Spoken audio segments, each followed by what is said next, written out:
You know what our problem is? We can't talk to each other no more. Like, have a real conversation where we both say what we really think. We can't do that anymore, because in today's day and age, everybody wants to be offended about something. You ever have a conversation where you can tell this person definitely don't care what you think?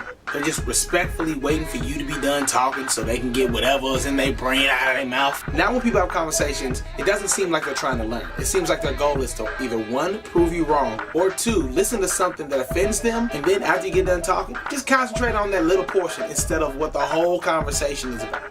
I feel like that ruins us as human beings. We don't learn anything. We just are waiting for the person to stop talking so we can be offended and have a counter argument instead of learning what they actually meant. Ain't that funny when people go, "What you mean by that?" They don't care what you meant by that. Yo, what you mean by that? Oh, well, I wasn't really trying to hear what you got to say. I just needed time to get my thoughts together so I could treat you properly.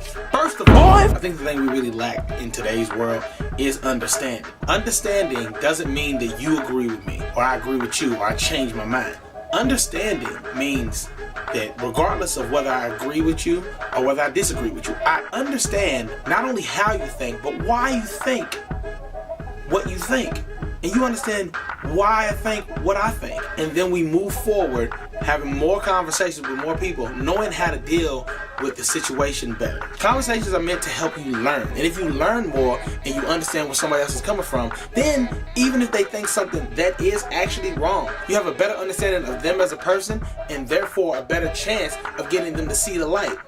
Not that light. I need to fix my lighting back here. It's not good. Dark side of the moon over, nigga, what? But the problem with getting immediately offended and not understanding where the other person's coming from is that you shut down conversation. By not understanding, you stop the learning process, which is making us all dumber. A lot of people still don't know what I'm talking about. Imagine this. Let's say you're having a conversation with one of your friends, and every time you tell about 10 seconds of the story, they find some reason to get offended, instead of understanding what you really meant. Yeah, so you came back from that comedy festival. Yeah. Yeah, how'd you do? I did alright. Like I won, but I tied with a girl who wasn't funny, which I didn't really like. Are you saying that women can't be funny? I didn't say that. I said this particular girl wasn't funny. All right, she wasn't funny as a person. It has nothing to do with her gender.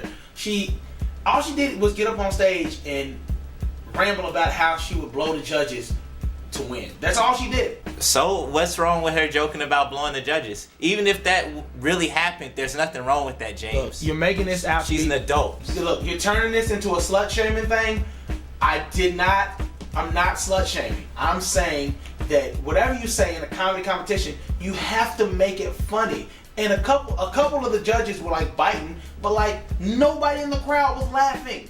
It's a comedy competition, and nobody in the crowd was laughing.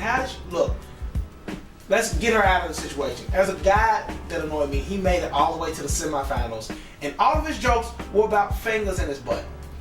But if he wants fingers in his butt, there's nothing wrong with that, James. You sound sexist and homophobic. I am not sexist nor homophobic. First of all, that action of putting fingers anywhere on your body is not inherently homosexual. Second of all, I'm not shaming him for what he's talking about. He didn't make it funny. We're in a comedy competition and it's meant to show our creativity and our versatility in the craft. But for 10 minutes, every punchline was, "I have a binky in my winky." That's hilarious, right? It's hilarious the first time you hear it. After 10 minutes, it stopped being funny. It's stale. I think you're just being homophobic. I think you got the wrong idea. Alright, look. Regardless of anybody's sexual orientation or anybody's gender, you should be able to talk about whatever you want. You should be able to be however you want. Okay? Right. However you see fit to live your life, you should be able to do that. That has nothing to do with this competition, which was about being funny. And these people weren't funny. I go out every night and try to make myself funnier than the night before. And when I get on stage with people who obviously haven't put in the work that I've put in, but they get the same opportunities, that makes me feel like I'm not worth it. Well, obviously you are worth it, James. You won the competition. Yeah, but I tied. Like a tie's like kissing your sister. What's wrong with kissing your sister? Nothing. Like, you know, if you kiss her on the cheek, like show a little affection, like there's nothing wrong with that. That's right. There's nothing ever wrong with kissing your sister. Ever. Okay. I kiss my sister all the time. Uh-huh. She's probably at home with the kids right now. Her kids or your kids? Our kids. Jesus, what? Who is writing these? I promise, every time we do one of these, it always ends weird. I'm not the one who's writing it, okay? But you get my point. If every time we had a conversation with somebody, we didn't try to learn from it or understand where the other person's coming from, and we just constantly kept accusing or getting offended, we're not gonna learn. And if we don't learn, we can't change. And if we don't change, the same problems that we're having right now are going to be the problems that we have in the future and beyond. If you have a conversation with somebody, you should try to do two things. One, see it from their side. See why they think what they think. And two, try to see what's right with what they're saying instead of what's wrong with what they're saying. Don't be dismissive of their overall message just because they may have phrased it wrong. Trust me, that happens to me a lot. I'm a black dude from Kentucky. I don't speak right a majority of the time. And I know I don't speak right because I say speak right and I've had people go, oh, you mean speak correctly. Also, full disclaimer, I know there's people out there who troll and try to just have conversations to have arguments. And if you're dealing with one of them, nothing in these videos is gonna help you. Yeah, I think I'm done talking.